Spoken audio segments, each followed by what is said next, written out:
ouvia as pessoas falarem sobre sexo, vontades e etc. E eu não compartilhava daquela perspectiva, eu não tinha interesse. Para mim era algo indiferente. Eu até pensava, assim, até antes de entrar na faculdade, que o meu desinteresse talvez fosse porque ninguém tinha demonstrado interesse em mim e eu estava tentando sabotar, reprimir de alguma forma isso. Me sinto silenciada. Eu me senti silenciada. Na verdade, Eu me sinto silenciada. Eu me sinto silenciada.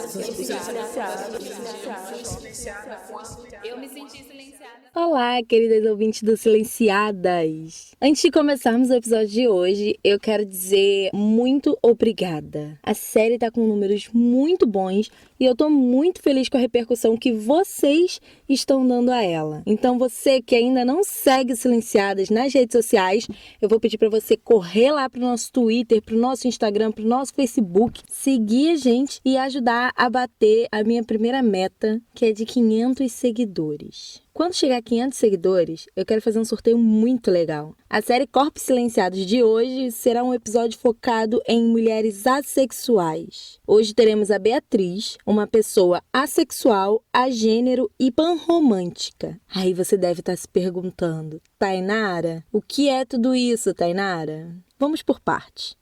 A assexualidade, que é o tema do episódio, é um termo guarda-chuva, que abriga em si vários espectros. A pessoa assexual, ela tem níveis de ausência de desejo sexual. O assexual pode ser estrito, que é aquele que não sente nenhum desejo sexual, ou ele pode estar na área cinza, que é onde o desejo sexual ele pode existir de forma parcial ou condicionada. É válido frisar que a sexualidade não está ligada a um distúrbio ou a um trauma. Ela é uma sexualidade, assim como a heterossexualidade, homossexualidade, bi e pansexualidade. A sexualidade não tem necessariamente influência nas relações românticas. Uma pessoa assexual pode se relacionar romanticamente com outras, sejam relações homo, hétero, bi ou panromânticas. Além, é claro, das muitas outras orientações românticas que existem. Também existem os aromânticos, mas esse papo vai para outro episódio. A Beatriz é panromântica. O que isso significa? Que ela sente atração romântica por todos os gêneros. Ela também se identifica enquanto uma pessoa agênero, que no caso significa a ausência de gênero, gênero neutro ou a ausência de uma identidade de gênero. Uma nota importante. Eu não estou usando linguagem neutra nesse episódio, apesar da Beatriz se identificar enquanto agênero. Durante a entrevista, a Bia explica que não faz questão do uso de pronomes específicos, então eu optei por usar o feminino. Quero deixar claro que, neste caso, não é um desrespeito à nossa entrevistada. Agora vamos conhecer a Bia? Olá, pessoas, tudo bem? Eu gostaria de, antes de mais nada, agradecer pelo convite, né? E agradecer também pela oportunidade. Então, para seguir o protocolo, irei me apresentar, sendo que é um pouco difícil falar sempre, né, sobre mim. Então, espero que soe minimamente interessante. Me chamo Beatriz, tenho 25 anos, sou carioca, me recém-formei em ciência política. Meu signo é escorpião, meu ascendente é peixes. Eu gosto bastante de estudar sobre astrologia, assuntos esotéricos, apesar de não ter uma religião, eu me considero agnóstica, mas eu tenho um contato espiritualista, uma certa religiosidade, né? Podemos dizer assim, porque nos meus tempos livres, assim, eu costumo estudar um pouco de signo chinês, tarô e baralho cigano. Inclusive, até jogo esses dois últimos. Quem já jogou comigo fala que eu jogo bem, mas sabe como é que é, né? Essa questão de autoestima e autoconfiança não é muito meu forte nesse universo de esoterismo e etc. Não é nem por falta de vontade de me encontrar religiosamente, mas eu acho que certas coisas precisam ser feitas com cuidado e quando se tem um chamado. Eu ainda acho que não recebi o meu chamado e no dia que eu receber algum, eu acho que não teria resistência da minha parte em seguir qualquer religião que fosse. Bia, antes da gente falar sobre a sexualidade, Me conta um pouco sobre a sua formação, sobre o seu campo de estudos, o que te levou a ele. É engraçado, toda vez que eu penso sobre essa questão da minha formação e o meu trajeto, né, pessoal, de como me levou até ela, eu observo que nem sempre eu fui muito fã de ciências humanas. Apesar de ter boas notas, demonstrar foco e etc. Isso é aquela coisa clássica de bom estudante, né? Eu sempre tive mais interesse em ciência e matemática, tanto que meus pais falam que uma das primeiras carreiras assim que eu tinha dito quando criança que queria seguir era ser cientista. Tudo mudou quando eu tive uma professora no 9º ano e ela tinha muito amor em passar o conteúdo. Ela falava com aquilo ali com muito gosto. E eu nunca tinha visto um professor passar com tanta paixão o conteúdo. E justamente essa paixão dela me chamou muita atenção. Outro fator também foi um professor que eu tive. Ele era negro, de história. E ele era muito incrível na maneira dele de passar conteúdo. Primeiro porque era a primeira vez que eu estava tendo aula com um professor negro.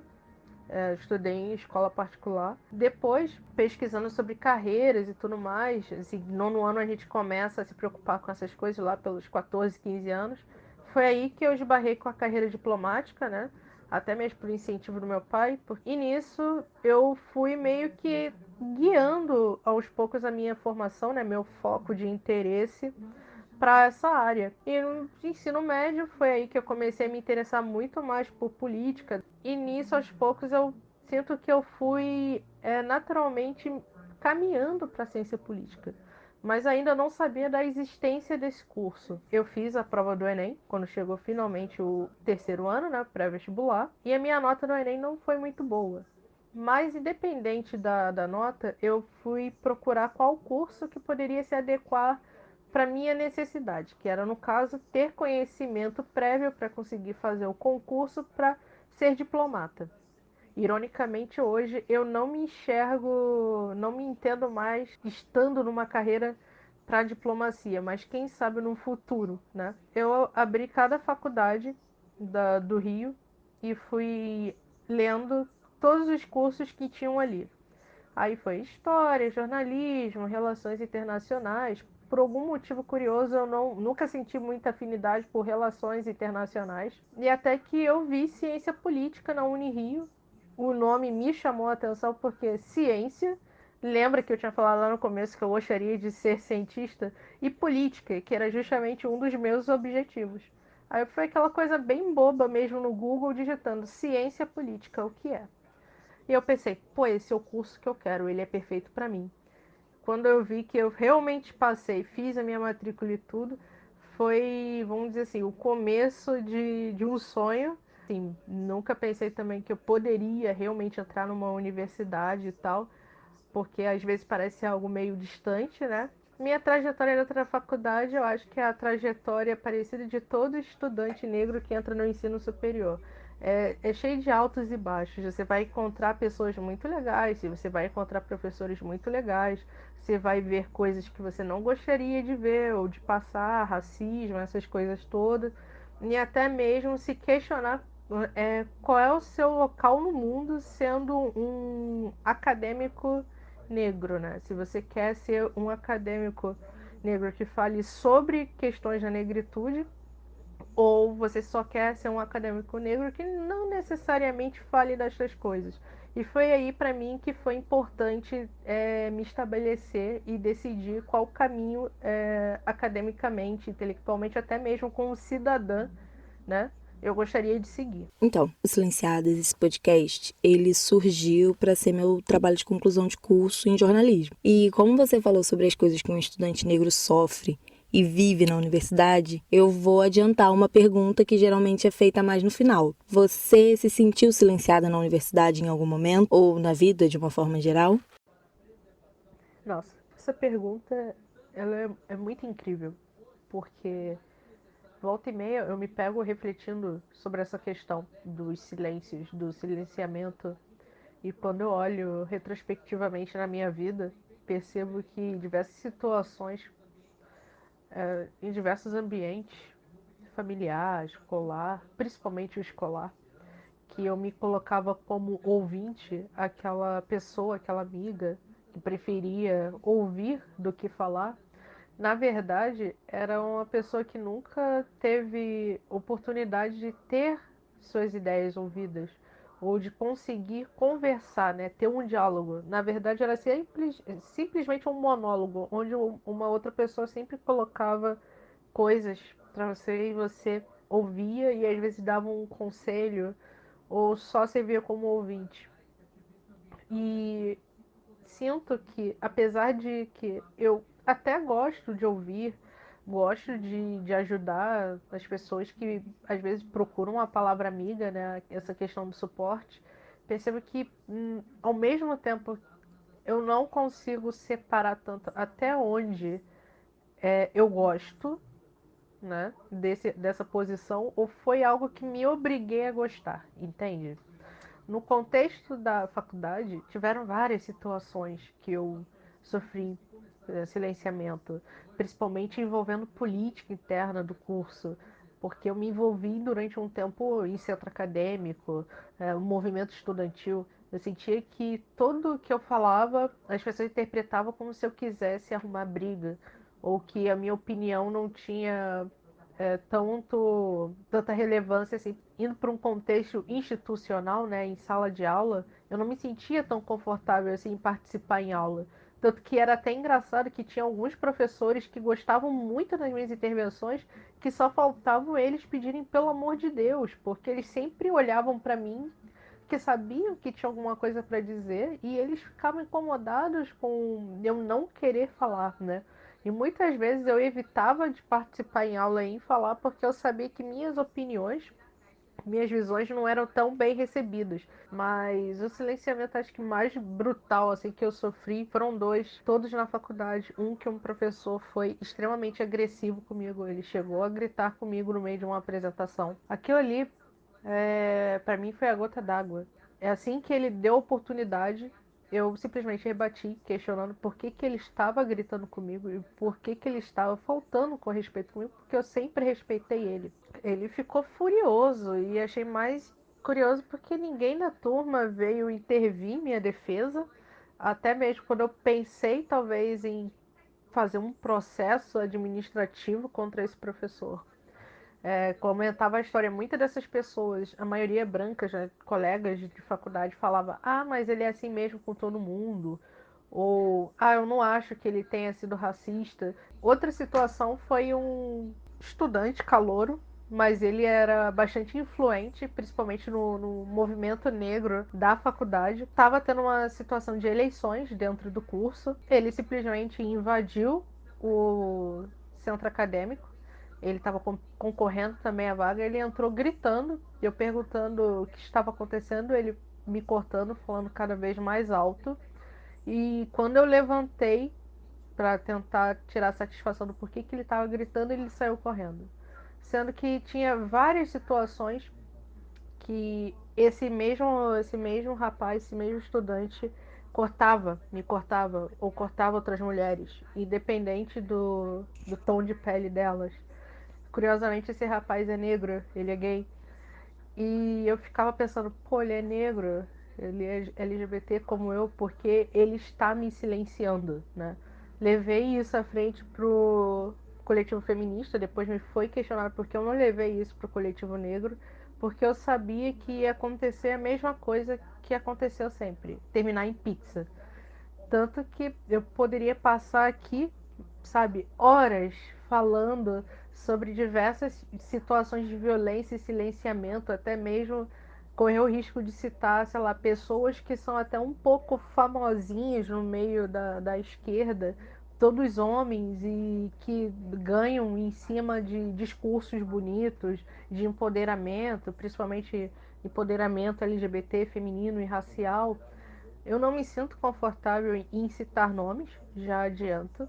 Eu acredito que se essas pessoas não mudaram, né, não melhoraram sua postura, elas vão acabar batendo de frente com pessoas que não vão acabar deixando isso barato e que vão fazer exposição e vão querer que medidas sejam tomadas. Então, não desejando que isso aconteça, mas também, se acontecer, não foi por falta de aviso.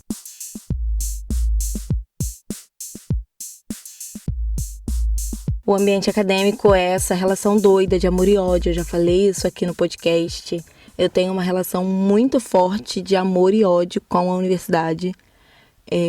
Eu passei por várias situações de silenciamento lá dentro, mas eu também me descobri bissexual, me aceitei, me entendi, me senti acolhida por várias pessoas. No episódio passado teve o relato da Carol, que falou sobre a importância de estar na academia naquele momento e de ter sido esse o local acolhedor para ela. Então, eu te pergunto, seus processos de aceitação e entendimento do seu gênero, da sexualidade, eles também se desenvolveram durante a universidade ou não teve nada a ver? Tem tudo a ver, porque a universidade, a convivência é diferente em alguns níveis, apesar de eu achar que é uma extensão do ensino médio em alguns aspectos, mas comigo não foge esse padrão de pessoas que não, não que se descobrem, mas finalmente se aceitam, né, na faculdade.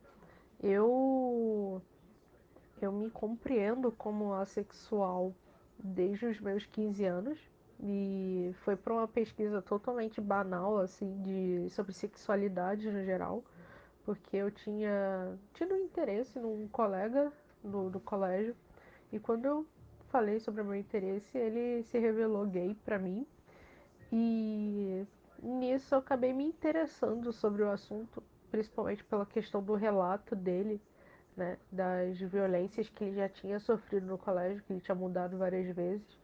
E nisso eu acabei me deparando com a sexualidade. E quando eu li sobre o assunto, né, o que é ser assexual, para mim parecia que tinha encaixado uma peça que faltava no quebra-cabeça. Porque eu ouvia as pessoas falarem sobre sexo, vontades e etc. E eu não compartilhava daquela perspectiva, eu não tinha interesse. Para mim era algo indiferente. Eu até pensava, assim, até antes de entrar na faculdade, que o meu desinteresse talvez fosse porque ninguém tinha demonstrado interesse em mim e eu estava tentando sabotar, reprimir de alguma forma isso, ou se foi por algum motivo a criação dos meus pais.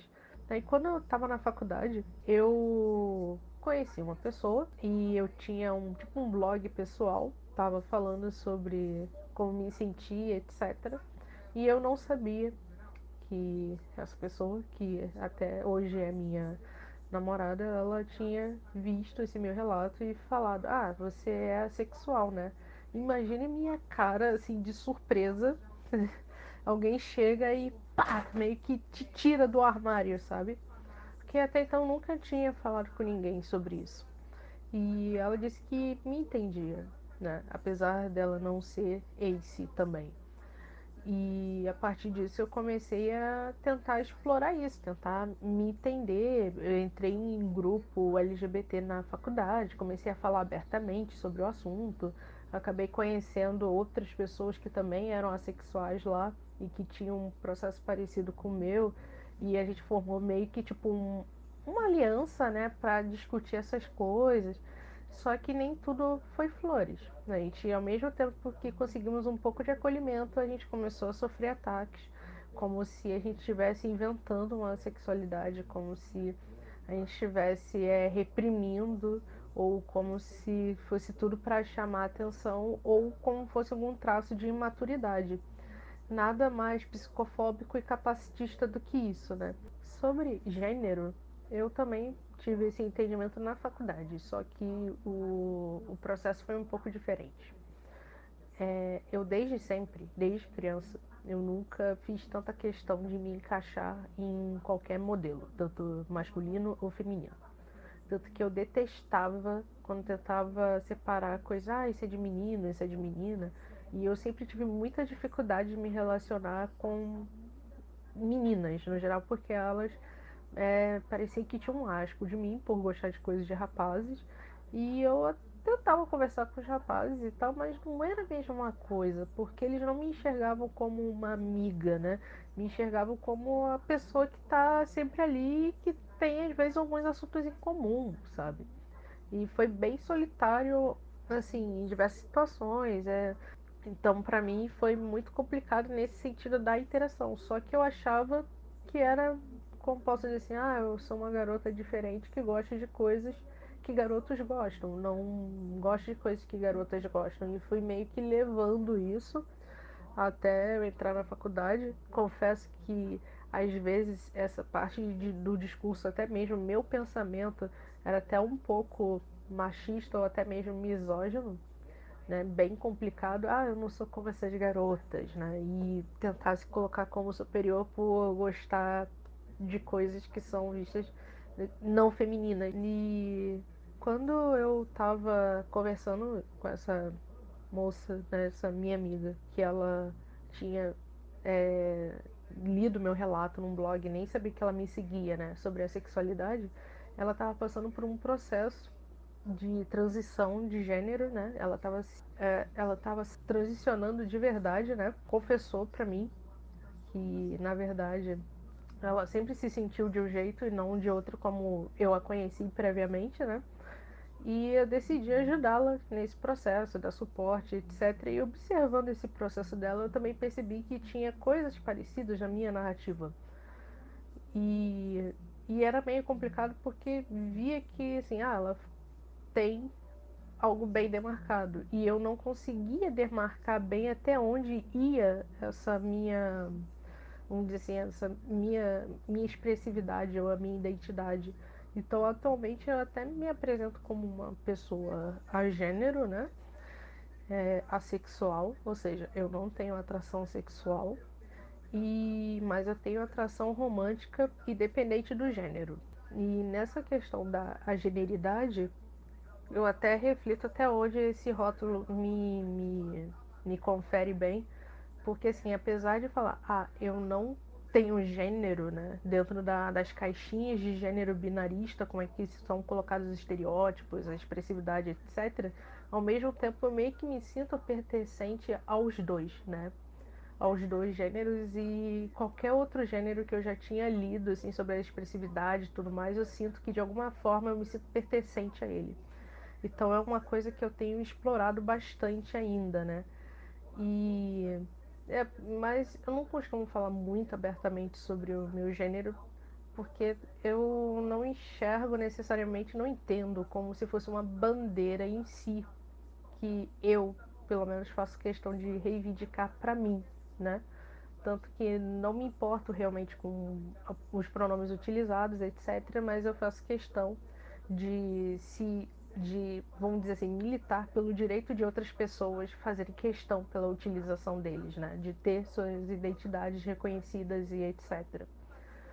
E eu acho que, como bandeira, eu levanto mais na questão da sexualidade, porque sempre foi algo que me machucou bastante na universidade, nesse sentido. E até hoje me causa certos transtornos, né?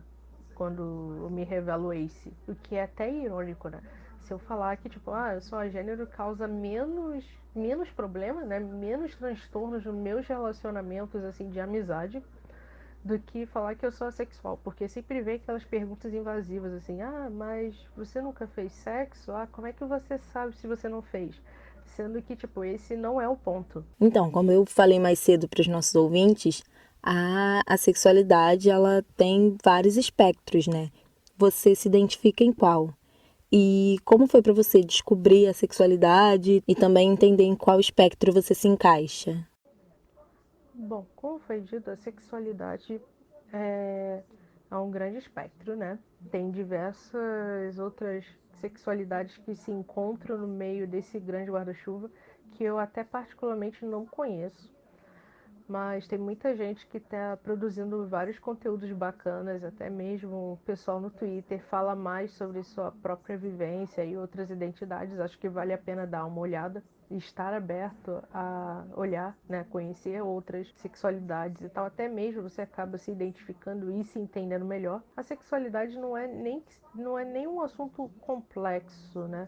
E a minha preocupação aqui é tentar ser mais didático possível, porque pode ser um pouco complicado à primeira vista para quem nunca teve contato, nunca ouviu sobre o assunto. A sexualidade, ela se divide, né, num grande espectro. E vou citar pelo menos as 3 sexualidades mais famosas. O assexual estrito, que particularmente é a minha, é aquela pessoa que não tem atração sexual. O demissexual é aquela pessoa que tem atração sexual apenas quando tem um vínculo emocional muito bem definido. Essa pessoa não vai se sentir bem em relacionamentos, no geral, sexuais, principalmente casuais, né? Em contexto de festa, pegação, aplicativos, essas coisas. Eu já li relatos até de pessoas demissexuais que, antes de se entenderem como demi, chegavam a se sentir até mesmo violentadas, sabe? Bem pesado. E a terceira sexualidade dentro da sexualidade que eu cheguei a estudar um pouquinho mais foram os Grey Aces, né, os assexuais cinzas, que são pessoas que, sem um gatilho pré-determinado, elas sentem transitorialmente, né, a atração sexual. Um apelo que eu gostaria de deixar aqui é para não confundir a sexualidade como não fazer sexo. Até porque tem assexuais que fazem sexo, independente de qual o espectro que ele esteja colocado. Porque também nós nos dividimos em 3 outras categorias, que são pessoas que são favoráveis a sexo, né, que não se sentem repulsa, não se sentem mal nem nada, até gostam de conversar sobre, ou estão mais abertos a experimentar, ou até fazem, tipo, tanto faz.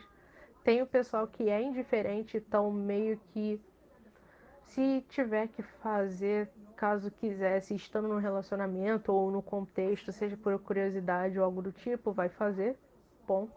E tem as pessoas que sentem repulsa, que não se sentem confortáveis, elas não querem, tipo, esse tipo de contato e nem se sentem confortáveis em conversar sobre isso. Porque normalmente essas conversas, e como eu falei no meu relato, né, na pergunta anterior, muitas vezes o tipo de conversa que as pessoas fazem sobre sexo é muito complicada, né? Porque não é sobre uma forma que seja agradável e acessível, como se fosse realmente uma troca de experiências. Às vezes é de uma forma para tentar contar vantagem e ainda por cima te constranger de alguma forma por não estar fazendo ou você não sabe o que está perdendo, sem levar em consideração que aquela pessoa ela tem diversas razões, particularidades para não querer conversar sobre aquilo ali. Particularmente eu não sei dizer como eu cheguei na conclusão de que eu era estrita, né? Sexual estrito. Tipo, eu não sinto atração e ponto. Eu acho que como nunca tive nada, nenhuma sensação diferente ao longo, assim, desses 25 anos, né, de existência, e até mesmo pela descrição de amigos, né, sexuais que sentem de vez em quando, ou até sentem pelo que eles me descrevem, eu nunca tive uma sensação assim, nada próximo disso. Então, eu cheguei na conclusão, ainda chego nessa conclusão de que eu me enquadro melhor na galera que realmente não sente, não experiencia. Mas, se algum dia acontecer, eu não vou ficar em conflito interno e nem vou achar que deixei de ser. Apenas acho que, como tudo na vida, a gente não sabe o dia de amanhã. E eu estou sempre aberta para essas novas possibilidades também. Como é pra você ser uma assexual estrita em um relacionamento com uma pessoa sexual? No começo, eu tinha uma desconfiança de que poderia dar muito errado, né? Porque assim, eu no caso namoro uma pessoa que não é assexual e ela sente atração e tal. E eu fiquei pensando, acho que toda pessoa que é ace e está num relacionamento com alguém que não é, pensa nisso, que poderia estar fazendo mal à pessoa, que a outra pessoa poderia estar sentindo falta de alguma coisa, ou até mesmo te traindo, ou sei lá, várias coisas que você começa a colocar na tua cabeça. E com o tempo eu fui percebendo que não era bem assim, que tem pessoas que realmente vão falar que, tipo, não rola porque eu preciso desse tipo de contato. E é muito diferente de falar que, tipo, não vou ficar contigo porque, sei lá, eu te acho esquisita, uma aberração ou qualquer coisa do gênero, né? Ou como se tratasse como se fosse um tipo de doença, ou como se a pessoa fosse, sei lá, a cura ACE, né? Com o passar do tempo dentro desse relacionamento, né? Eu fui vendo que a pessoa estava tentando me deixar mais à vontade possível, né? Sempre me perguntando, tentando saber mais detalhes sobre mim nesse sentido, tentando saber até onde era confortável ou desconfortável para mim. E fui vendo que realmente, né, existe pessoas que estão a fim de entender, né, você, que tem vontade de construir algo junto contigo. E ela mesma fala que, tipo, que tem outras formas de encontrar prazer, né? Tipo, lendo coisas, até mesmo a imaginação, como ela gosta de dizer. No começo eu confesso que foi bem difícil, porque eu ficava muito preocupada, muito cismada com essas coisas. Aí agora, tem, sei lá, mais de 4 anos, eu acho que esse tipo de desconfiança é incabível, né? Mas eu até entendo também pessoas ace que procuram se relacionar com outras pessoas ace também, nesse sentido. É uma redução de dor de cabeça muito grande. Muitas vezes as pessoas perguntam, o que vocês costumam fazer então? Aí eu falo assim, bom, a gente costuma cozinhar junto, jogar, né, assistir programas de televisão, trocar meme, fotos de gato, essas coisas assim. Dá pra construir todo um relacionamento pautado em outras coisas, ter outras ligações íntimas do que relações sexuais. E pra mim, pelo menos a saída foi essa. E tem feito sentido pra mim, pelo menos. Pelo que eu entendi, o relacionamento de vocês é fechado, correto? Em algum momento abrir o relacionamento foi uma opção? Sim, sim. Ele é fechado. A gente já chegou a conversar várias vezes, até mesmo recentemente, se valeria a pena abrir ou não. E a gente sempre chega na mesma conclusão que não. Sim, é indiferente, não há motivos fortes para abrir, né? E caso algum dia surja, sei lá, alguém que seja interessante ou alguma razão para que possa abrir, é totalmente incentivado que seja comunicado primeiro, conversado e tal, para ser decidido quais são os parâmetros, né? Como é que vai ficar o arranjo, quais são as regras e etc. Então eu acho que é, acho que eu tenho bastante espaço, e a Lô também tem bastante espaço para chegar e conversar, caso algum dia a gente mude de ideia. Qual o conselho que você daria para quem é assexual e tá num relacionamento com uma pessoa sexual? Eu acho que o maior conselho que eu posso dar, assim, vai acabar caindo um pouco no piegas, né? Você se amar, né? Você, mesmo não se entendendo por completo, ou se entendendo por completo, se agarrar às suas próprias vontades no momento, né? Se você quiser fazer, você faz. Se você não quiser fazer, não faz. E, assim, motivos são totalmente seus. Se você quer experimentar, se quer saber como é que é, ou se você não quer saber porque não quer saber mesmo, é direito seu. O que não pode acontecer é uma pessoa que você está se relacionando, que não é ace, tentar te forçar a essas situações. Isso é inadmissível. Se você está num relacionamento, quando você entra no relacionamento, você espera que essa pessoa te apoie e te aceite. Se isso não está sendo respeitado, eu acho que nós temos um sério problema aqui. Entende o que eu quero dizer? Da mesma forma que eu achei pessoas que me aceitavam, me aceitam na maneira que eu sou, você também pode encontrar pessoas que te aceitem na maneira que você é. Não perca esperança. E é sempre possível conversar com quem você está para rever posições. Eu acredito que ninguém nasce sabendo, eu acredito que todo mundo é passível de erro e de mudança. Talvez a pessoa ainda não tenha te compreendido por completo, talvez você não tenha conversado sobre esse assunto. Depois de vocês conversarem e tal, e você perceber que não tem mudança, por mais doloroso que seja, Você sabe qual é a sua resposta, você sabe o que é o melhor para você. Escute essa voz interior que você tem dentro de si e decida o que for melhor para você.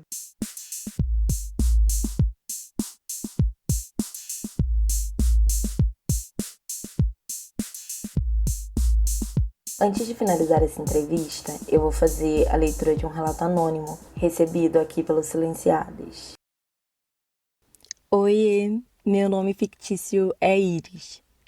Sou uma mulher, sou negra e sou aegossexual e demi-romântica. A sexualidade entrou na minha vida depois de uma série de achismos. Eu sempre fui assim, nunca tive vontade de me relacionar sexualmente ou romanticamente com outro ser humano. Meus amigos mais próximos falavam que eu era lésbica ou bissexual. Por um momento eu até concordei, pois eu sinto atração estética por ambos. Mas tudo se desfez quando uma amiga lésbica, que hoje é casada e que casal lindo, enfim. Quando ela tentou me beijar, sabe a famosa esquivada? Foi bem assim. Ficou o maior climão, porque ela realmente gostava de mim.